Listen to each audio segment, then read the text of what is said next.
Hi అండి, welcome back to my channel Sri Jyothi beautiful home.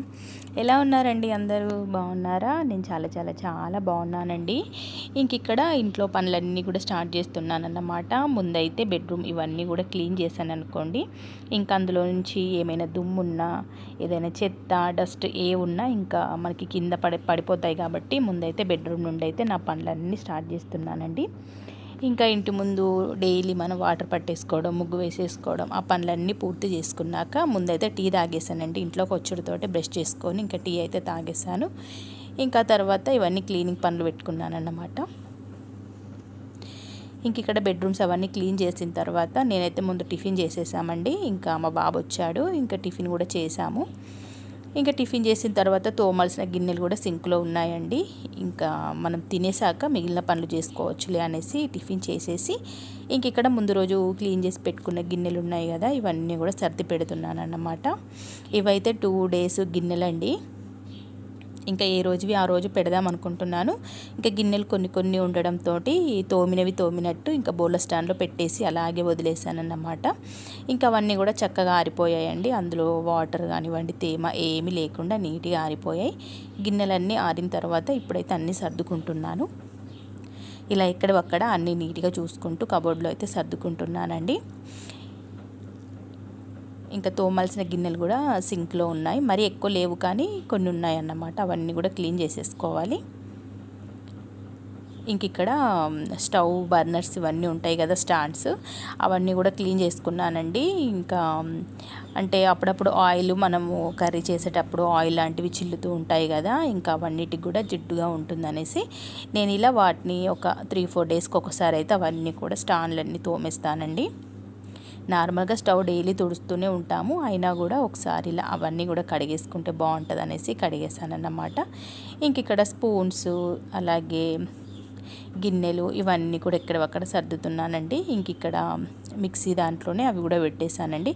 నేను ఏంటంటే మిక్సీ కానివ్వండి అవన్నీ కూడా ఇలా పెట్టుకోకుండా, గ్రానైట్ పైన పెట్టుకోకుండా అన్నీ కూడా ఎక్కడివక్కడ కబోర్డ్లోనే సర్ది పెడతానండి. నాకు అవసరం ఉన్నప్పుడే వీటిని తీసి యూజ్ చేస్తానన్నమాట.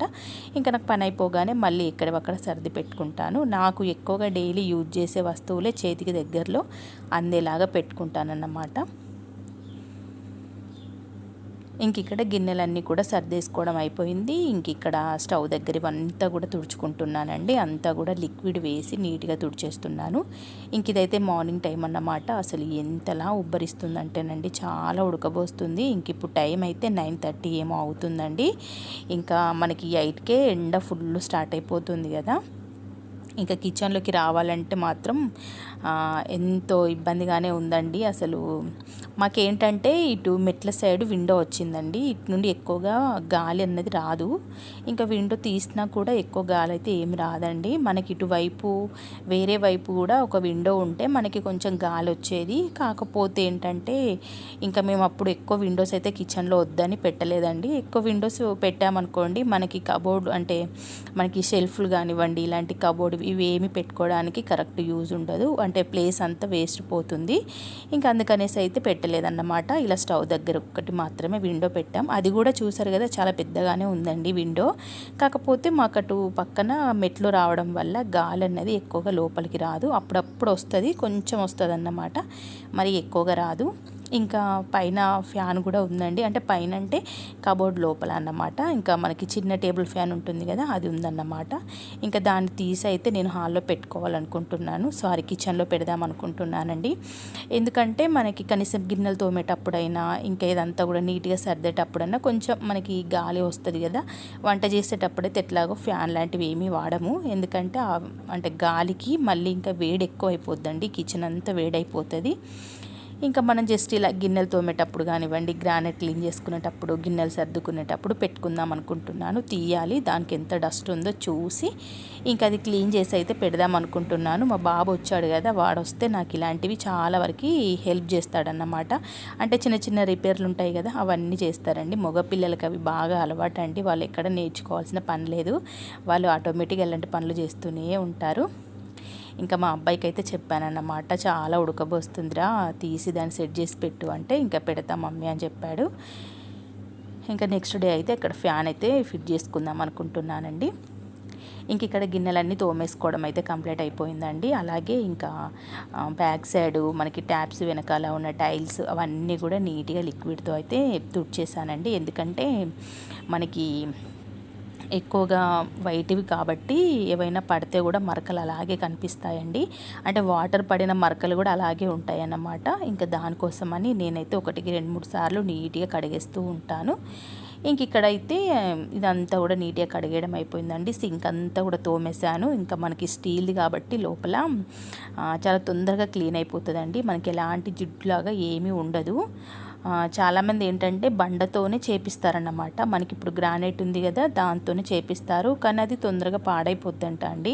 అంటే ఎక్కువగా జిడ్డులాగా ఉంటుంది అని చెప్పారన్నమాట. అంటే మా రిలేటివ్స్ ఒకరు అలాగే చెప్పారు, వాళ్ళకి అలాగే ఉందన్నమాట.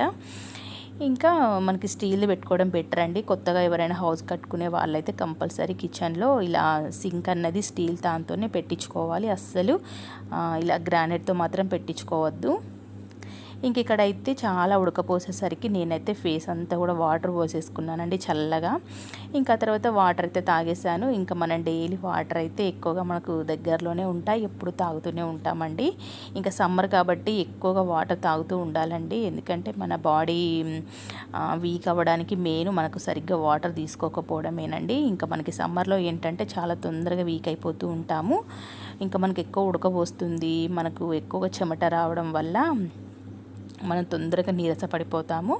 ఇంకా అలా ఉండొద్దు అనుకుంటే మాత్రం తప్పకుండా ఎక్కువ వాటర్ తీసుకోవాలండి. మనం మరీ స్పెషల్గా నిమ్మరసం అవంటివి ఏమీ లేకున్నా కూడా నార్మల్ వాటర్ అయినా డైలీ ఒక 3-4 లీటర్స్ అయితే వాటర్ తాగాలండి. మనకి తాగాలనిపించినా అనిపించకపోయినా మనకు అందుబాటులో మనం బాటిల్ దగ్గర ఉందనుకోండి, మనం తాగేస్తూ ఉంటాము. అలా అలవాటు చేసుకోవాలి. ఇంకా ఇల్లంతా ఊడ్చేసుకొని ఇంకా నేనైతే ఫ్రెష్ అయిపోయి వచ్చేసానండి. ఇంట్లో పనులన్నీ పూర్తి చేసుకున్నాక ఇంకా ఫ్రెష్ అయిపోయి ఇప్పుడైతే వంట చేస్తున్నానండి. ఇంక ఇప్పుడు టైం అయితే 11:30 ఏమవుతుంది. ఇంకా మార్నింగ్ టిఫిన్ చేసేసాము. ఇంకా వంట కూడా చేస్తే ఒక పని అయిపోద్ది కదా అని చేస్తున్నాను అన్నమాట. పూజ అదంతా కూడా సింపుల్గా చేసేసుకున్నానండి. ఇంక ఇక్కడ ఈరోజు అయితే మిల్ మేకర్ కర్రీ చేద్దాం అనుకుంటున్నానండి. చాలా రోజులైంది అసలు మిల్ మేకర్ కర్రీ తినక. మ్యాక్సిమం ఒక 1-2 మంత్స్ అవుతుంది కావచ్చు. ఎక్కువ తినరు మా ఇంట్లో, మా వారు అస్సలు తినరండి. మిల్ మేకర్ అంటేనే ముట్టరన్నమాట, అలా ఉంటుంది.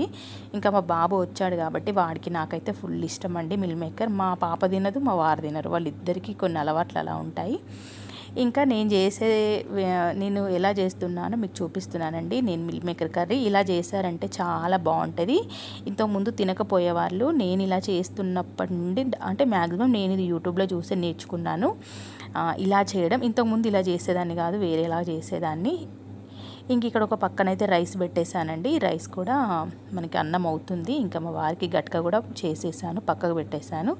ఇంక ఇక్కడ మిల్ మేకర్ ఏంటంటేనండి వేడి వాటర్లో వేసానన్నమాట. అంటే వాటర్ బాగా మరిగిన తర్వాత అందులో కొంచెం సాల్ట్ వేసి అందులో మిల్ మేకర్లు అయితే వేసి స్టవ్ ఆఫ్ చేసేసాను. ఎందుకంటే ఆ వేడికి అవి కొంచెం నానిపోతాయి. మళ్ళీ అందులో మనకి ఎలాంటి స్మెల్ రాదండి. మిల్ మేకర్ అనగానే మనకి కొంచెం సోయా కాబట్టి కొంచెం ఓ రకమైన స్మెల్ వస్తుందండి. ఏంటో ఆ స్మెల్ అయితే నచ్చదు నాకు కూడా.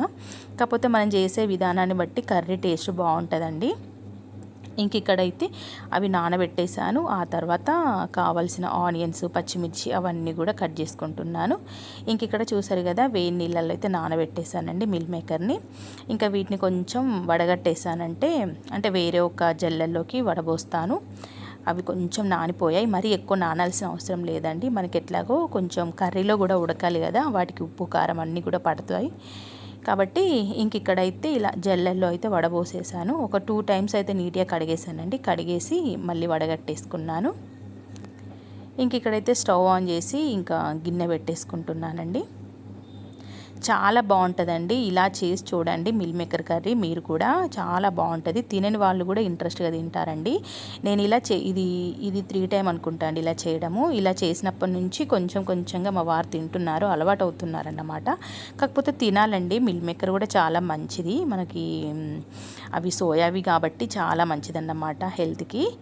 ఇంక ఇక్కడైతే ఆయిల్ హీట్ ఎక్కుతుందండి. ఆయిల్ హీట్ ఎక్కిన తర్వాత ఇక్కడ నేను ముందుగా నానబెట్టుకున్న మిల్ మేకర్లు ఉన్నాయి కదా, వాటిలో నుంచి వాటర్ అంతా కూడా పిండేసి ఇలా ఆయిల్లో వేసి ఇలా ఫ్రై చేసుకోవాలండి. ఇందులో నుంచి కొంచెం స్మెల్ అన్నది పోతుంది, అలాగే అందులో వాటర్ అంతా పోయి మనకి ఇలా కొంచెం ఫ్రై అవ్వాలన్నమాట. ఇలా ఫ్రై అయిన వాటిని ఇంకా కొంచెం టైం పడుతుందండి, ఎందుకంటే వాటర్లో వేసి నానబెట్టాం కదా, దానివల్ల కొంచెం టైం పడుతుంది. ఇలా నానబెట్టుకున్నవే ఫ్రై చేసుకోవాలి, ఊరికే డైరెక్ట్గా అయితే చేయరాదండి. అవి ఎట్లా అంటే మనకి గట్టిగా ఉంటాయి కదా, అలా ఉన్నప్పుడైతే చేయడం కుదరదు. ఇలా నానబెట్టేసుకున్న మిల్ మేకర్ని అయితే ఇలా ఫ్రై చేసేసుకోవాలి. కొంచెం కలర్ చేంజ్ అయిపోద్దండి, మనకి తెలుస్తుంది ఫ్రై అయితే. ఇలా అయ్యాయి అన్నమాట. ఇలా అయిన తర్వాత వీటిని సపరేట్ చేసేసుకోవాలి, తీసేసుకోవాలి వేరే ఒక గిన్నెలోకి. ఇంకా మనకి అదే ఆయిల్లో ఇంకా కర్రీ అయితే చేసేస్తానండి. ఇవైతే 2 ప్యాకెట్లు అన్నమాట, సరిపోతాయి. మా వారు ఎక్కువ తినరు, కాకపోతే ఇప్పుడిప్పుడే తింటున్నారు. ఇంక ఇక్కడ ఆయిల్ వేడెక్కింది కదా, అందులో కొంచెం ఆవాలు జీలకర్ర వేసుకున్నాను, అలాగే ఎండు మిరపకాయ గింజలు ఉంటాయి కదా, అవి కూడా వేసేసుకున్నానండి. ఇంక ఇక్కడ ముందుగా కట్ చేసుకున్న ఆనియన్ పచ్చిమిర్చి కూడా వేసుకుంటున్నాను. మనం జస్ట్ నార్మల్ కర్రీ చేసినట్టే చేయాలి, కాకపోతే ముందుగా ఏంటంటే మిల్ మేకర్ అన్నవి ఆయిల్లో ఫ్రై చేసుకోవాలి. అలా ఫ్రై చేసుకుంటే మనకు అందులో నుంచి ఎలాంటి స్మెల్ రాదు. నిజం చెప్పాలంటేనండి, అసలు చికెన్ తినని వాళ్ళు ఇది తింటే మాత్రం అసలు చికెన్ కూడా వాళ్ళకి గుర్తురాదండి, అంత బాగుంటుంది. చికెన్ని మించిన టేస్ట్ ఉంటుందండి. అప్పుడప్పుడు మనకి తినాలనిపించినప్పుడు ఒక్కొక్క డేస్లో మనం తినం కదా, అలాంటప్పుడు కనుక ఇలా మిల్ మేకర్ కర్రీ చేసుకున్నామంటే అసలు చికెన్ని మించిన టేస్ట్ ఉంటుందండి. ఇంకా ఇందులోనైతే నేను ఎలాంటి మసాలాలు వేయట్లేదు, నార్మల్గా అల్లం వెల్లుల్లిపాయ పేస్ట్ వేసుకున్నాను, ఆ తర్వాత పసుపు కూడా వేసుకున్నానండి. అవి కొంచెం వేగిన తర్వాత ఇప్పుడైతే ఇక్కడ చిన్నగా కట్ చేసుకున్న ఒక 3 టమాటాలు అయితే వేసుకున్నానండి. ఎక్కువ టమాటా కూడా వేసుకోవద్దు, ఒక 3 వేసుకున్నానండి. అంటే 2 ప్యాకెట్స్కి ఇలా 3 టమాటాలు అయితే వేసుకున్నాను. ఇంక ఇవి కొంచెం ఉడకనివ్వాలి. టమాటా ఏంటంటే కొంచెం మనకి ఉడికితే బాగుంటుందండి, లేకపోతే అవి అలాగే ముక్కలు ముక్కలుగా కనిపిస్తే బాగుండదు కదా. వీటిని కొంచెం ఉడికించుకోవాలి టమాటా. ఇంకా అవి ఉడికిన తర్వాత అందులో ముందుగా వేంపి పక్కకు పెట్టుకున్న మిల్ మేకర్ కూడా వేసేసుకున్నానండి. ఇలా వేసి మళ్ళీ ఒక 2-3 మినిట్స్ అయితే మూత పెట్టేసి వదిలిపెట్టేసుకోవాలి, ఎందుకంటే మనకి అందులో నుంచి ఏమైనా వాటర్ ఉంటే వాటర్ అన్నవి పైకి వచ్చేస్తాయి. అంటే మిల్ మేకర్లో మ్యాక్సిమం ఏముండదు, టమాటా నుంచి వాటర్ వస్తాయి అంతే. ఇంక ఇక్కడ చూసారు కదా, మనకి మంచిగా మిల్ మేకర్ ఉడికాయి, మిల్ మేకర్తో పాటు టమాటా కూడా ఉడికిపోయిందండి. ఇంక ఇప్పుడు మనకి ఇందులో టేస్ట్కి కావాల్సినంత కారం వేసుకోవాలి, అలాగే మనకి రుచికి సరిపడా సాల్ట్ కూడా వేసేసుకోవాలి. సాల్ట్ అయితే చూసి వేసుకోవాలండి, ఎందుకంటే మిల్ మేకర్ని మనము ఉప్పు వేసిన వాటర్లోనే నానబెట్టాం కాబట్టి. అలాగే కొంచెం పచ్చి ధనియాల పొడి కూడా వేసుకున్నానండి. ఇలా వేసి మళ్ళీ ఒక 2-3 టైమ్స్ బాగా కలిపేసుకొని ఇందులో ఎలాంటి వాటర్ వేయకుండా ఇలాగే మళ్ళీ ఒక 2 మినిట్స్ అలా వదిలిపెట్టేయాలండి. ఇంకా మళ్ళీ అందులో మనకి ఉప్పు కారం వేసాం కాబట్టి కొంచెం వాటర్ వచ్చేస్తాయి. ఇంకా తర్వాత ఇలా కొన్ని గిన్నెలో అయితే వేడి నీళ్ళు పెట్టుకున్నానండి, ఈ గిన్నె పైన పెట్టేశాను అన్నమాట. చూసారు కదా, మనకి ఇలా ఆయిల్ అయితే పైకి వచ్చిందండి, అవి మంచిగా ఉప్పు కారం పట్టేసాయి అన్నమాట మిల్ మేకర్కి.